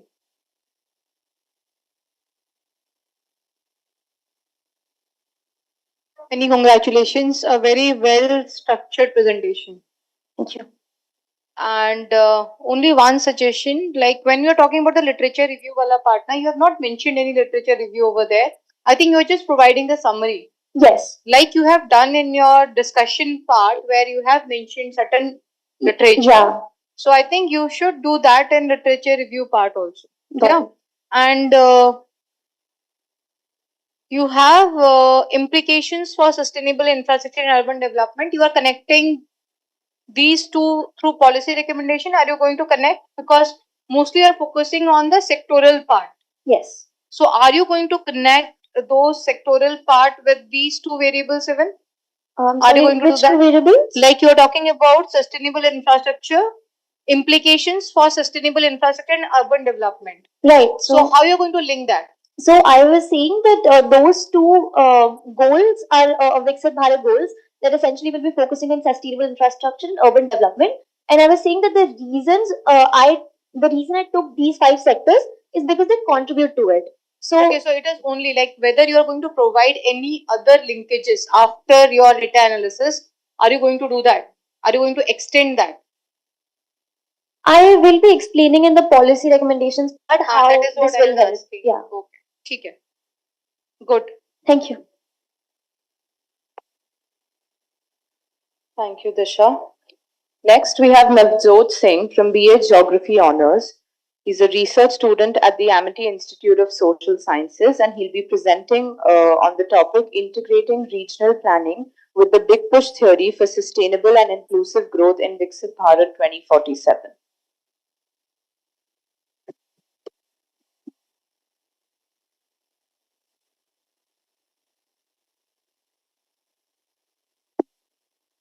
Hello everyone, my name is Navjot. I will now start my presentation.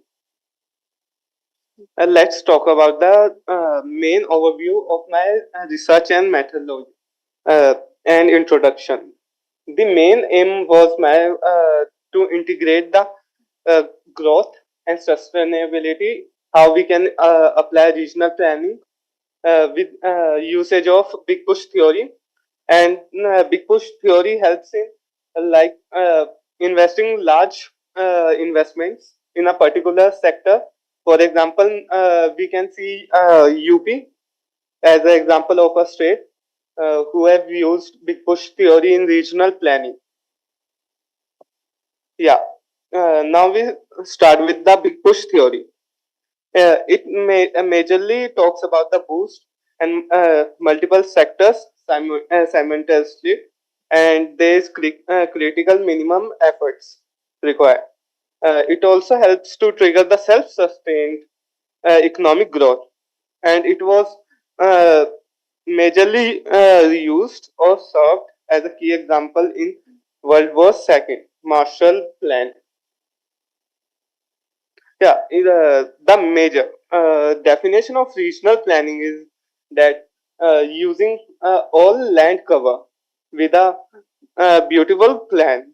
For example, in India, Niti Aayog play a big role in balancing the regional development in Delhi, Noida, UP, and other states.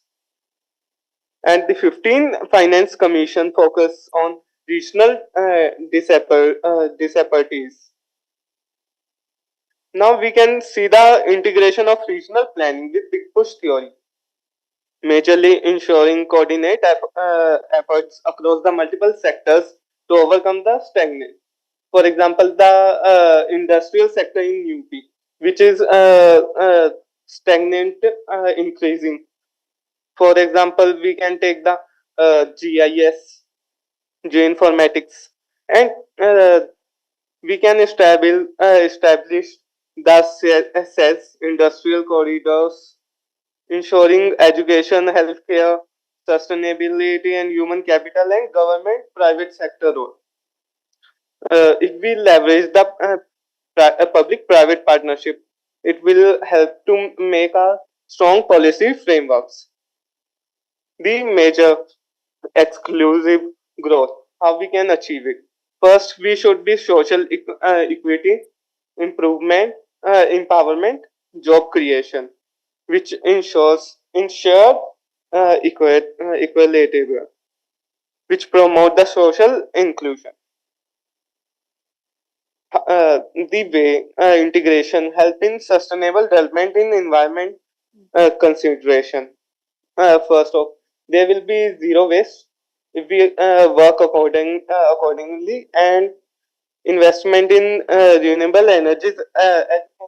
See the diagrams. There are different types of renewable energy from the hydrology and the solar and etc.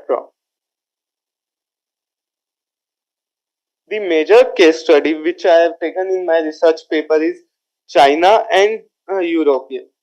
The majorly China regional development strategies majorly focus on the transportation routes or belts, BRI. The impact of large scale investments in boosting regional economies and etc. Trade linkages. And European Union cohesion policy, which majorly talks about giving loans to the poorer people, and they will build the infrastructure. After a few years, they can uh, give back the amount or a payback, which majorly focus on reducing the economic disparities between member states. Navjot, we request you to kindly please wrap up your PPT now. I only have one slide. The policy recommendation. We should leverage the PPP model infrastructure, encourage digital and financial inclusion strategies, decentralized and participatory plannings. And here we go to conclusion. The integrating regional planning with a big push theory is a transformative approach, achieving the Viksit Bharat 2047. We can say through this theory that we can achieve this growth in few years, and the regional planning must be adaptive and inclusive. This is my bibliography which I've used as a methodology. I have used secondary data from publications and articles, research paper, and newspapers. Thank you, everyone.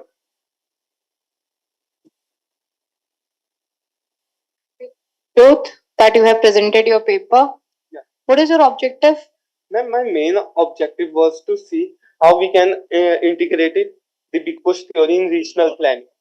So where are you talking about the case studies of China? Ma'am, when I was researching on India, I also found few examples of other countries like China, Europe, and I want to see that all of regional planning is same or are different. But in these cases, there are three type of regional plan. So was that your objective? Yeah, ma'am. My what I found from my objective is that there's more type of regional planning which can be happening in other countries. Like in China, they were focusing on transportation, and other European was focusing on infrastructure, and in India, UP is focusing on industrial sector. Because in your whole study you are mentioning about the case studies that is coming from China, Yeah, but you have not mentioned anything which you are taking from India, any such case study or any such research papers, and your whole presentation doesn't have any literature review. You are, because the whole research is from secondary data only. ma'am, it was my first That's research why I'm paper, saying. that's why. It's okay. So you have to go back, study that what is objective and how you're going to frame it and align that. Ma'am, I have literature review in my research paper. I have put all of things in my research So paper. you have to take the important literature review out of there and you have to make that to your presentation. I will do it. ठीक है? Thank you. Thank you, Navjot, for your presentation, and thank you for our session chair for your valuable feedback. Our next presenter is going to be Siddharth Tripathi from Amity School of Economics, who will be presenting on the Great Depression of 1929.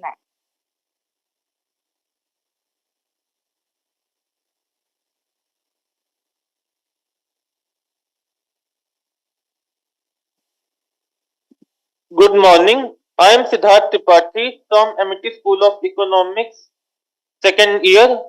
Today I am going to present on the Great Depression of 1929. The Great Depression was a severe global economic downturn that began in 1929 with the stock market crash, and it continued until the beginning of World War II in 1939. It was marked by high unemployment, poverty, and widespread bank failures. There are various causes for this. Stock market crash. The stock market fell in 1929 Wall Street crash due to overvalued stocks. There was various banking panics and failures in 1930s. Um, there was a global economic downturn that spread to various countries like Germany, France, etc. One major cause was smooth Hawley tariff. Smooth Hawley tariff was implemented in USA in 1929. It the aim was to tariff the import in order to encourage local businesses, but instead it decreased trade and increased the economic problem and, and worsened the economic crisis. The various impacts were: one was high unemployment. Unemployment rose to unprecedented levels. It rose to 25% in USA by 1933. There was a widespread suffering of poverty, homelessness, etc. There was decline in industrial production and businesses failure. There was decline in industrial production and there were also a lot of business failures. It caused a it caused a global economic crisis in whole world for a long time. Now graph for Wall. This is the graph for stock market prices, stock market index in that era. When Wall Street crash happened, it started to fall to. When Wall Street crash happened, it started to fall to the very low, and after that, the confidence in market to decrease because of loss of confidence in market. People continue to invest less despite the rate cut in loans, and because of decrease in investment, there was huge increase in unemployment from 1929 to 1939. The unemployment was that high.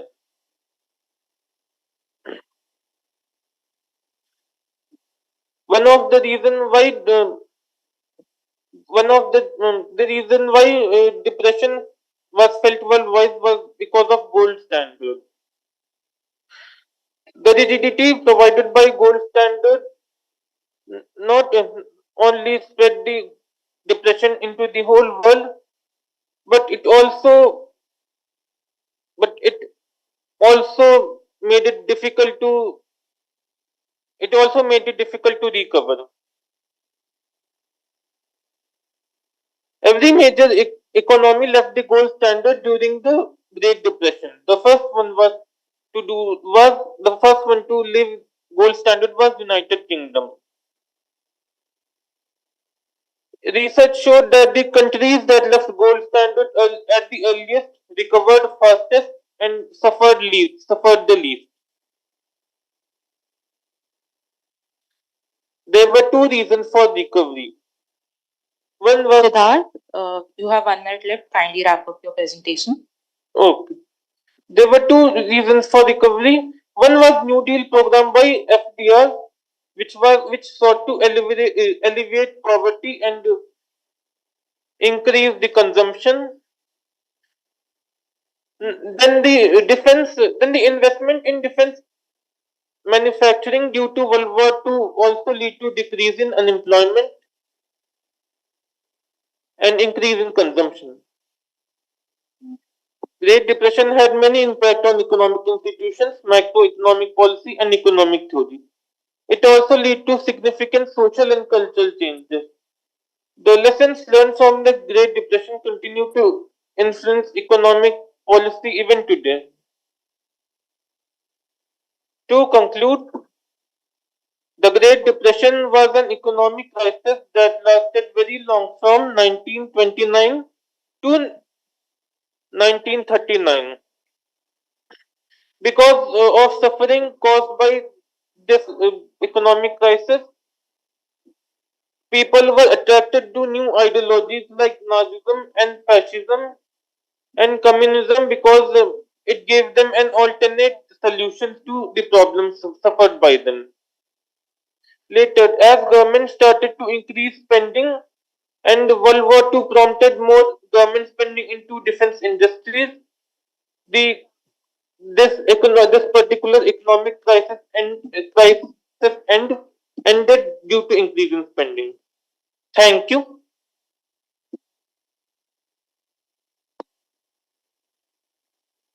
What is the objective of your study? The objective of this study was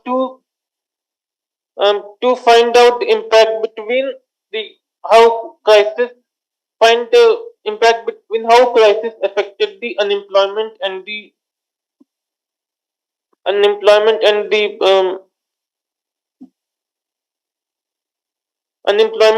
productivity of that time.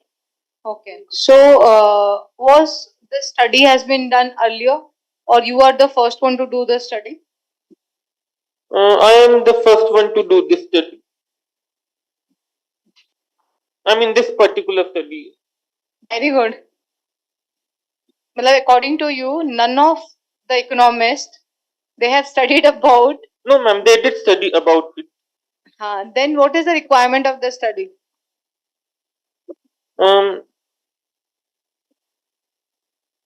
It was just I just found one topic I was interested in and I wanted to talk about it. Okay. So when we go for any research paper, na, the first thing we have to find out is the research gap. Yes, ma'am.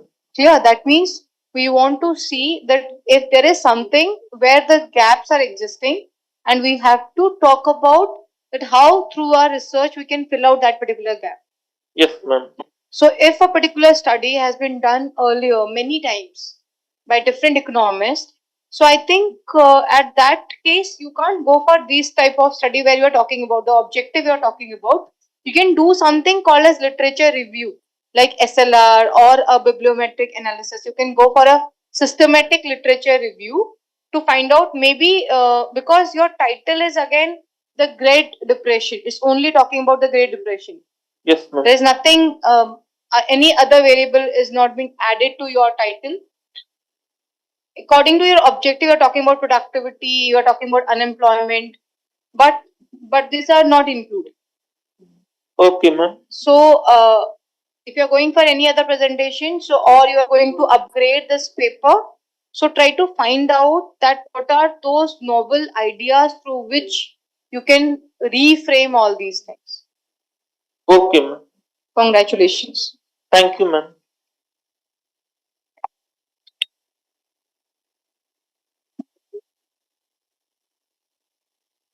Thank you, Siddharth, for your presentation, and thank you, ma'am, for your feedback. Finally, we conclude this track with Muskan Kataria from Amity School of Economics, who will be presenting assessing the dynamic interplay among industrial productivity, FDI, and economic growth in G20 economies.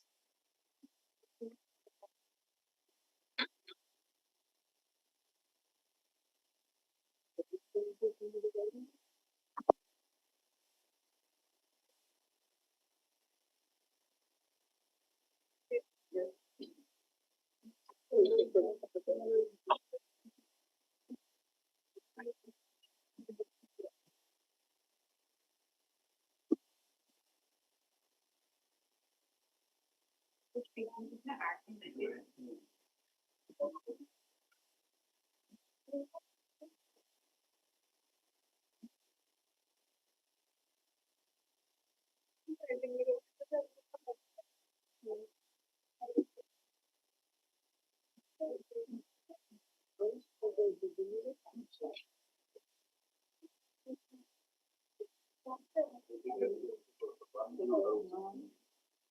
आप जो share कर रहे थे उसी को share कर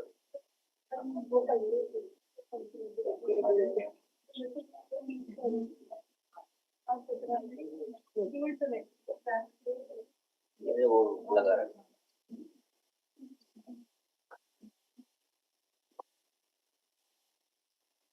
Thank you.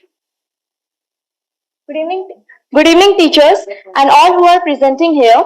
I am Muskan Gataria, and I am going to present on assessing the dynamic interplay among industrial productivity, FDI, and economic growth in G20 economies. So, as we are studying is based on assessing the relationship among industrial productivity and FDI.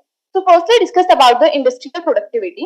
Industrial productivity refers to the ratio of volume of output and volume of input that is required to produce outputs, or else we can say that how much output is produced in per unit of input is called industrial productivity. So, in G20 countries, industrial productivity and economic growth, they are the key drivers of global economic performances, and especially in G20 countries. G20 countries contribute around 80% of global GDP. FDI, which is foreign direct investment, benefits developing economies in a number of ways, which can include transfer of technology and knowledge, and also in the creation of employment, and also enhances capital investments in the economy. The study aligns with the Sustainable Development Goals, which is SDG 8, that is decent work and economic growth, and SDG 9, that is industry, innovation, and infrastructure, by examining how capital inflows enhance productivity and drive sustainable growth. So basically, the study identifies the transmission mechanism between capital inflows, productivity, and economic growth, and as well as supporting the innovation and industrial development. It also provides insights in how different G20 economies respond to FDI and capital formation, helping to address structural weaknesses and promote inclusive growth. So, transmission mechanism refers to how FDI impacts the host economy through technology transfer and increased human capital development and increased productivity as well, which ultimately boosts the economic growth. So, country-specific studies are already done with this respect, but this study covers cross-country analysis of G20 economies by showing transmission mechanism from period 1995 to 2021. So the objectives of the study are, firstly, to examine the impact of capital inflows on industrial productivity in G20 countries. Secondly, to analyze the impact of industrial productivity on economic growth. Last but not the least, to evaluate the long-term relationship among industrial productivity, FDI, and economic growth. Moving on to the methodology. So the area of the study covered G20 countries, which includes all these countries mentioned over here. And the time period has been taken from 1995 to 2021. The sources of data is taken from secondary sources from World Bank and in International Financial Statistics. Moving on to the model. So the study covers two models. First model having the industry value added as a proxy of industrial productivity taken into as a dependent variable, where the FDI inflows and gross fixed capital formation, that is total value of country's investment in fixed assets like machineries and infrastructure. So these two combined are taken as a independent variables. In second model, GDP is taken as the dependent variable and industry value added and FDI inflows are taken as a independent variable. Diagnostic tests under the study are multicollinearity, serial correlation, which is from Woolridge test, and Broch-Pagan test has been conducted for the heteroscedasticity. Lagrange multiplier test has been conducted for the appropriateness of random model, and to check the to decide between the random and fixed model, Hausman test has been conducted, and also this study includes the co-integration analysis, which will show long-run relationships among the selected variables through cow test and Pedroni test. The findings includes the summary of the variables and also the diagnostic tests where the mean variance inflating factors came out to be 1.02 for both the models, and which indicates that there is no multicollinearity. Secondly, there is no heteroscedasticity in the first model, and for both the models, random model is found to be appropriate, and fixed model, and for by the Hoffman test, fixed model is found to be preferred. So, results by the regression analysis shows that for the first objective, it shows FDI and gross fixed capital formation have a positive and significant impact on industrial productivity in G20 economies. FDI and industrial productivity also having the positive and significant impact in the GDP of G20 nations. These are the results for the Model 1 and Model 2, where the p-values are less than 0.05, which signifies that these results are positive and significant. Moving on to the co-integration analysis to check the long-term relationship among the variables. So for Model 1, cow test has been conducted, and for Model 2, Pedroni test has been conducted. So in Model 1, both GFCF, that is the gross fixed capital formation, and FDI positively and significantly impact industrial productivity, which says that 1% increase in GFCF leads to 0.3%. Wrap up your presentation. You have 1 minute left. 0.3 rise in productivity, while 1% increase in FDI results in 0.01% rise. The Pedroni test results confirm that GDP, industrial productivity, and FDI share a long-term relationship. Concluding the slide, both FDI and gross fixed capital formation having the positive and significant impact on dependent variable, that is industrial productivity. Positive and significant impact has been seen between industrial productivity and GDP as well, and FDI also having the positive and significant impact with GDP, which highlighting the importance of foreign capital in boosting economic growth through better infrastructure and technology transfer. The cow test and Pedroni test also confirm that there is a long-term relationship among the variables. So the recommendations of the study includes the findings emphasize the need for balanced economic policies for foster FDI and capital formation for sustainable industrial and economic growth, to promote capital formation through infrastructure development and financial support, to also address structural shifts by supporting labor-intensive industries and enhancing technology transfer to boost industrial productivity and economic growth. Thank you so much.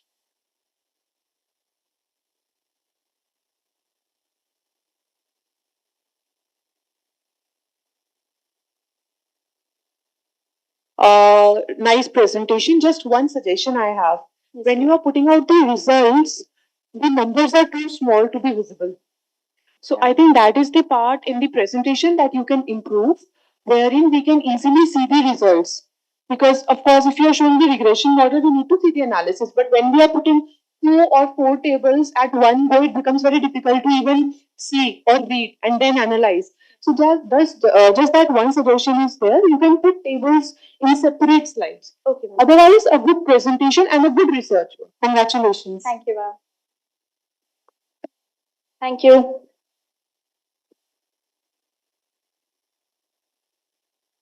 Thank you so much. With this, we come to the end of our insightful presentations in Track 1, Viksit Bharat and Transforming Sustainable Infrastructure and Urbanization. Each presentation has provided us with fresh perspectives and thought-provoking ideas, contributing immensely to our understanding of this critical theme. Before we conclude, I would now like to invite our esteemed session chair, Dr. Snigdha, to share the concluding thoughts on today's discussions.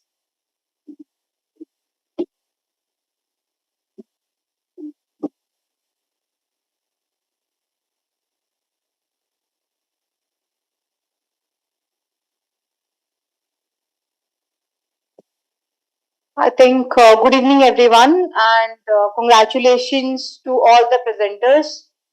I think there are only 2 of the faculty members are there in the presentation, and most of you are students, so my congratulations to all of you. Maybe this is your first presentation, so it's a nice effort. It's a great effort from all of you.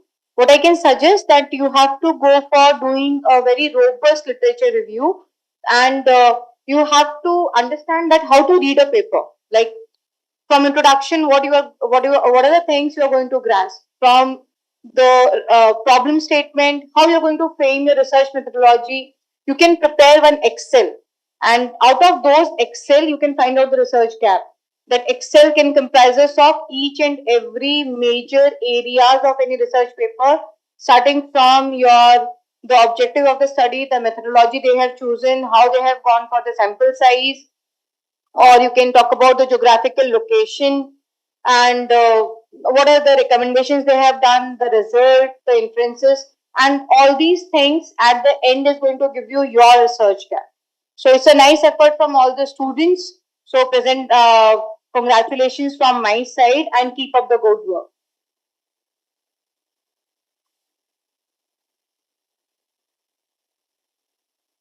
Thank you so much, ma'am, for your valuable insights and reflections. Your words have truly enriched this session, and we deeply appreciate your time and guidance. I would now like to invite our esteemed session chair, Dr. Tripti, to share their concluding thoughts on today's discussions.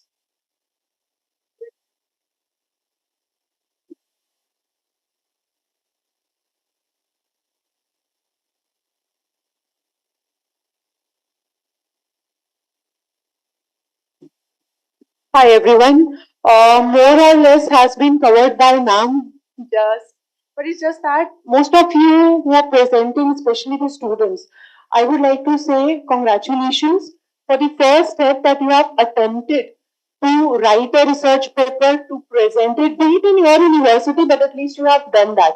There are many students who wish to, but they don't do it because they feel that it will be very difficult to come up on stage. We will get suggestions. We will also be our shortcomings will be highlighted. But I would like to say that this is how we all grow. If we don't put our step outside and say, okay, this is our work, tell us more, how can we improve more? This is the stage wherein you are learning. So it's really good that you came out and you presented your paper. And I wish you all the best. Please include the suggestions given by us.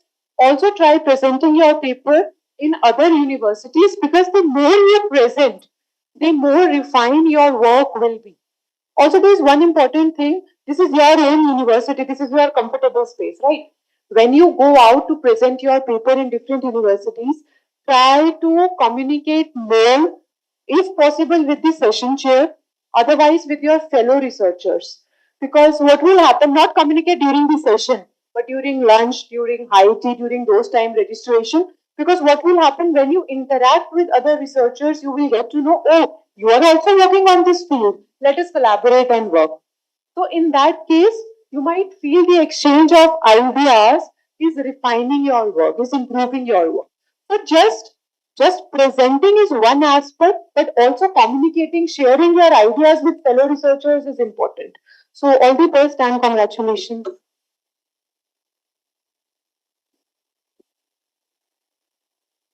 Thank you so much, ma'am, for your valuable insights. Now, I would like to invite Dr. Pooja and Dr.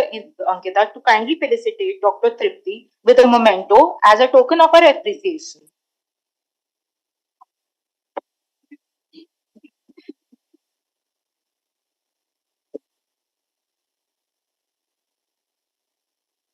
I would also request Dr. Pooja and Dr. Ankita to felicitate Dr. Snitha with a memento as a token of our appreciation as well.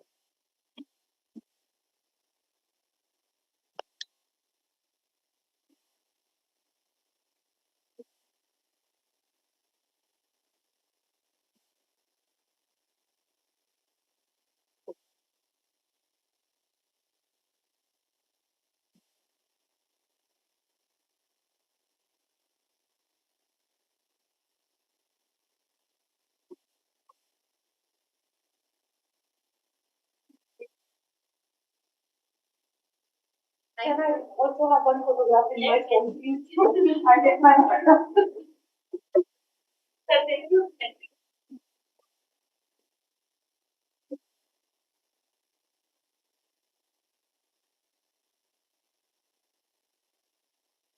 Both the sessions. Please share.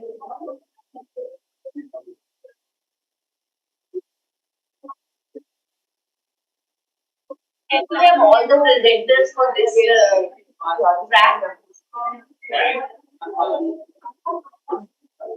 All presenters of this track.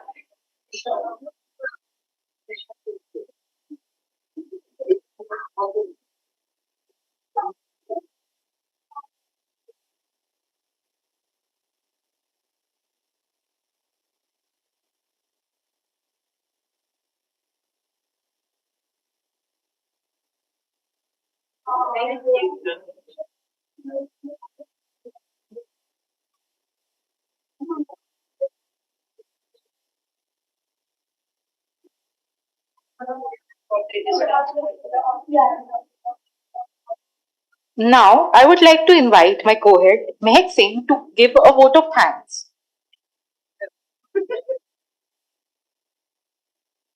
Thank you, Alaya. A very good evening to everyone present here. It's an honor to deliver the vote of thanks for this enlightening session.